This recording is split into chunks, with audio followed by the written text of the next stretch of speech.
Assalamualaikum warahmatullahi wabarakatuh.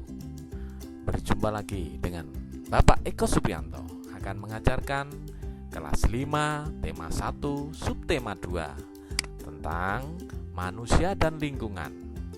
Kita akan melanglang pelajaran hari ini untuk pelajaran 5 yang berisi muatan IPA, Bahasa Indonesia, dan SPDP. Sebelum kita mulai pelajaran hari ini, kita berdoa dulu. Berdoa mulai.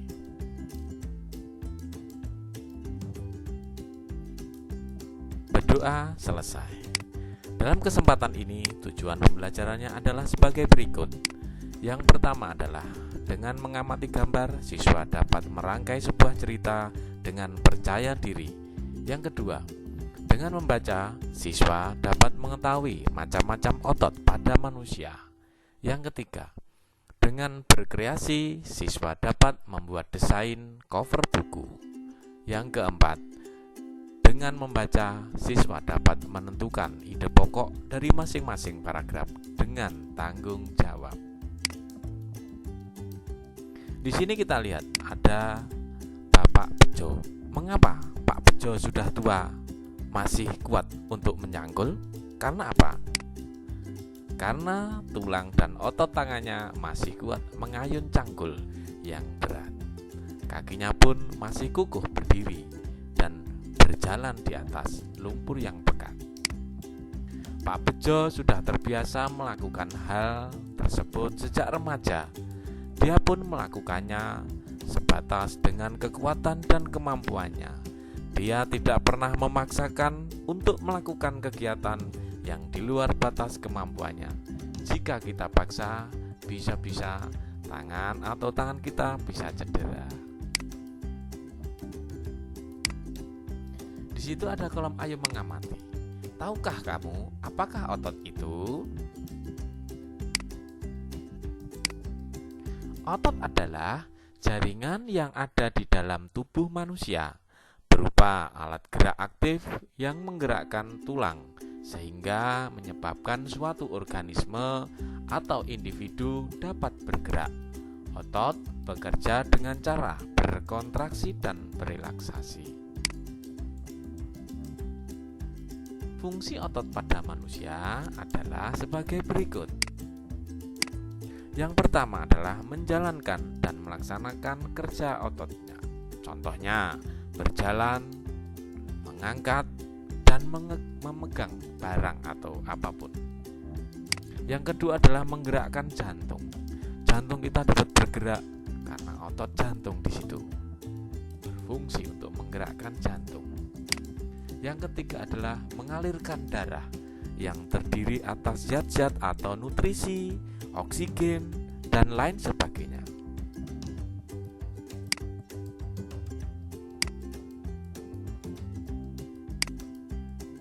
Otot manusia dibedakan menjadi beberapa. Yang pertama adalah otot polos, yang kalian bisa lihat gambarnya seperti pada samping. Yang kedua adalah otot lurik, gambarnya juga ada di sampingnya. Otot yang ketiga adalah otot jantung, di sampingnya juga tertera gambarnya. Marilah kita kupas tuntas tentang macam-macam otot pada manusia. Yang pertama adalah otot polos. Otot polos adalah otot yang bekerja tanpa kesadaran kita, yang dipengaruhi oleh sistem saraf tak sadar ataupun saraf otonom. Otot polos dibentuk oleh sel-sel yang berbentuk gelondong, di mana kedua ujungnya runcing dan mempunyai satu inti sel. Ciri-ciri otot polos. Waktu kontraksi antara 3 sampai 180 detik. Bentuk dari otot polos adalah gelendong, terletak pada organ dalam. Memiliki satu inti sel yang berada di tengah. Pergerakannya dari otot polos lambat dan mudah lelah.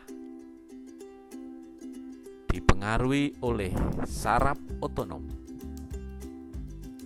Otot polos biasanya berada pada bagian usus, saluran peredaran darah, dan otot di saluran kemih. Dan yang terakhir adalah tidak diperintah oleh otak atau tidak dipengaruhi oleh otak. Yang kedua adalah otot lurik. Apakah yang disebut dengan otot lurik itu? Otot lurik adalah otot yang menempel pada rangka tubuh manusia yang digunakan dalam pergerakan. Otot lurik adalah otot yang bekerja di bawah kesadaran kita. Otot lurik juga dinamakan otot rangka. Mengapa? Karena menempel pada rangka. Dinamakan otot lurik karena adanya sisi gelap dan terang yang berselang-seling. Apakah ciri-ciri otot lurik? 1. Berbentuk silindris dengan gelap dan terang, bergaris-garis. Yang kedua adalah melekat pada rangka. Yang ketiga, bekerja secara sadar dengan perintah otak. Yang keempat, cepat dan mudah lelah. Yang kelima, bentuk yang panjang dan memiliki banyak inti sel atau multisel. Mempunyai pigmen mioglobin. Dan yang terakhir adalah inti sel yang berada di tepi. Itu anak-anak semua. Yang ketiga adalah otot selanjutnya, otot jantung. Apakah otot jantung itu? Otot jantung adalah otot yang bekerja secara terus-menerus tanpa beristirahat atau berhenti. Otot jantung berfungsi dalam memompa darah ke seluruh tubuh. Otot jantung bekerja di bawah kesadaran manusia. Saraf yang mempengaruhi otot jantung adalah saraf simpatik dan parasimpatik. Ya. Di sini anak-anak ketahui semua bahwa otot jantung itu tidak pernah beristirahat atau berhenti. Karena apa? Karena kalau otot jantung ini berhenti atau istirahat, berarti orang itu bisa meninggal dunia. Gitu. Selanjutnya adalah ciri-ciri otot jantung. Otot jantung berbentuk silindris, memiliki percabangan. Otot jantung terletak pada jantung, memiliki satu inti sel yang berada di tengah. Otot jantung bekerja tanpa kesadaran manusia dan bekerja terus-menerus dan tidak membutuhkan istirahat. Gitu anak-anak. Di dalam kolom Ayo Membaca kita bisa melihat di situ ada otot pada manusia. Otot dalam tubuh manusia memiliki beberapa fungsi, tetapi fungsi yang utama adalah untuk bergerak. Adapun fungsi-fungsi yang lain antara lain untuk mendukung tubuh, menjaga postur tubuh, dan menjaga suhu tubuh. Semua fungsi otot tersebut dapat dilakukan apabila otot dalam keadaan sehat, tanpa terjadi gangguan ataupun kelainan. Nah, di sini kita langsung mencari ide pokoknya apa, anak-anak. Ide pokok dalam bacaan di atas adalah otot-otot dalam tubuh manusia memiliki beberapa fungsi, tetapi fungsi yang utama adalah untuk bergerak. Berarti ide pokoknya terletak di awal paragraf. Sekarang paragraf yang kedua.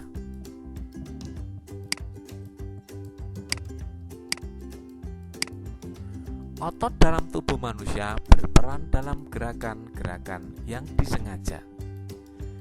Gerak yang disengaja berarti dilakukan secara sadar dan membutuhkan usaha tersendiri pada setiap bagian otot.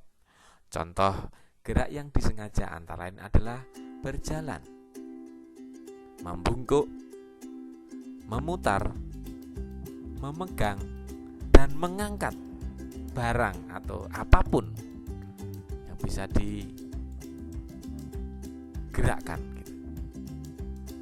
Di dalam paragraf yang kedua, ide pokoknya adalah kita lihat otot dalam tubuh manusia berperan dalam gerakan-gerakan yang disengaja.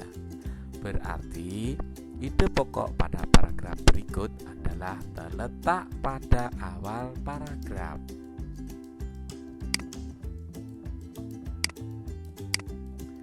Untuk paragraf selanjutnya, selain itu, otot dalam tubuh manusia juga berperan dalam gerakan manusia yang tidak disengaja. Gerakan manusia yang tidak disengaja adalah gerakan terjadi secara otomatis. Gerakan yang tidak disengaja antara lain yang pertama adalah pernafasan. Otomatis kan?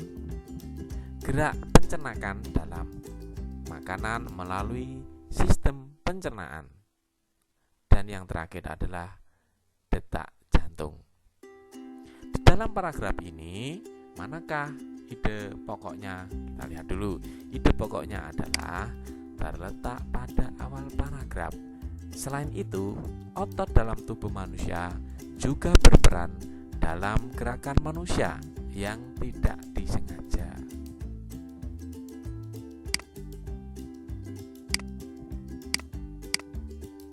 Untuk paragraf berikutnya, otot dalam tubuh juga berfungsi memberi dukungan.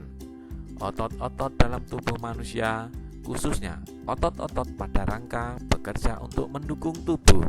Misalnya, ketika kita duduk dan berdiri, otot-otot rangka ini akan melakukan penyesuaian gerakan dengan memperkuat sendi dengan menopang tulang sehingga berada pada posisi yang tepat.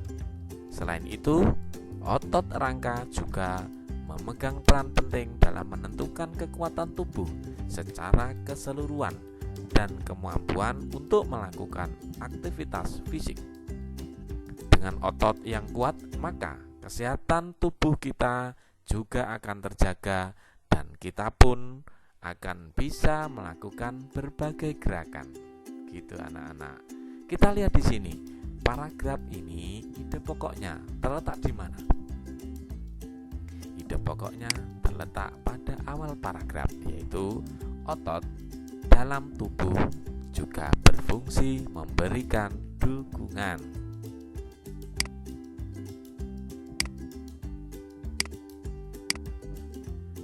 Untuk paragraf berikutnya, fungsi lain dari otot adalah untuk mempertahankan postur tubuh. Otot-otot rangka membantu manusia, misalnya untuk berdiri dan mempertahankan sikap tegak. Dalam hal ini, otot-otot tersebut juga membantu menjaga keseimbangan tubuh. Di dalam paragraf ini, ide pokoknya adalah fungsi lain dari otot adalah untuk mempertahankan postur tubuh. Ide pokok terletak pada awal paragraf.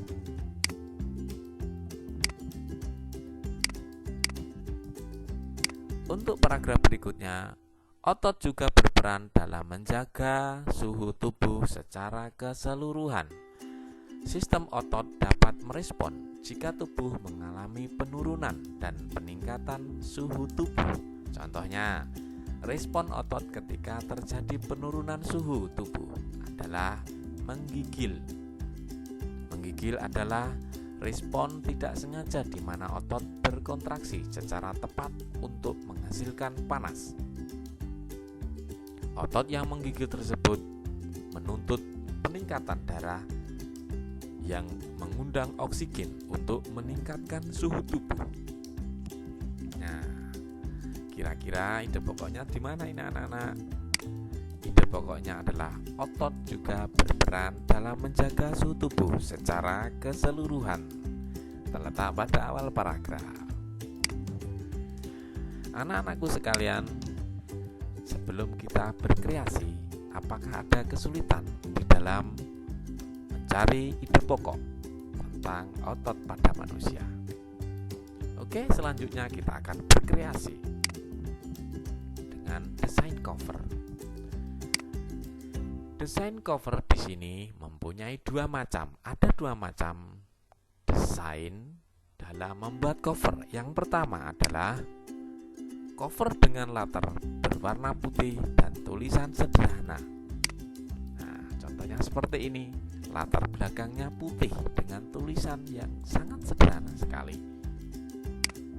Pada jenis ini tidak ada gambar yang memenuhi halaman, bahkan terkadang hanya berisi judul, nama pengarang, dan nama penerbit. Dengan demikian, yang nampak dominan adalah warna putih dan ruang kosong. Ruang kosong semacam dimaksud sebagai ruang yang lega agar mata kita tidak sesak terpenuhi oleh gambar. Untuk cover yang kedua adalah desain penuh warna dan gambar. Nah, kita bisa melihat contohnya seperti ini. Nah, teori ekonomi mikro seperti ini. Latar belakangnya terdiri dari penuh warna dan penuh gambar, sehingga kita bisa melihat dengan jelas seperti pada ini. Pada jenis ini, bagian yang dominan adalah gambar, ilustrasi, dan judul. Selain itu juga disajikan permainan warna yang sangat mencolok dan bervariasi. Di sini mengundang para konsumen atau para pembaca itu sangat tertarik gitu. Gitu anak-anakku sekalian, kita sekarang giliran kalian untuk membuat gambar cover buku. Di sini buatlah cover buku dari bacaan yang berjudul Otot Manusia. Gambarlah yang kamu buat harusnya memperhatikan satu unsur-unsur dalam membuat cover setelah seperti yang kalian pelajari tadi. Cover berwarna putih dengan desain warna putih dan penuh warna. Gitu anak-anakku sekalian. Sampai di sini perjumpaan kita. Semoga bermanfaat. Dengan keadaan pandemi, kita tetap semangat dan semangat. Tetap jaga kesehatan. Bila ada salah-salah kata, mohon maaf yang sebesar-besarnya. Assalamualaikum warahmatullahi wabarakatuh.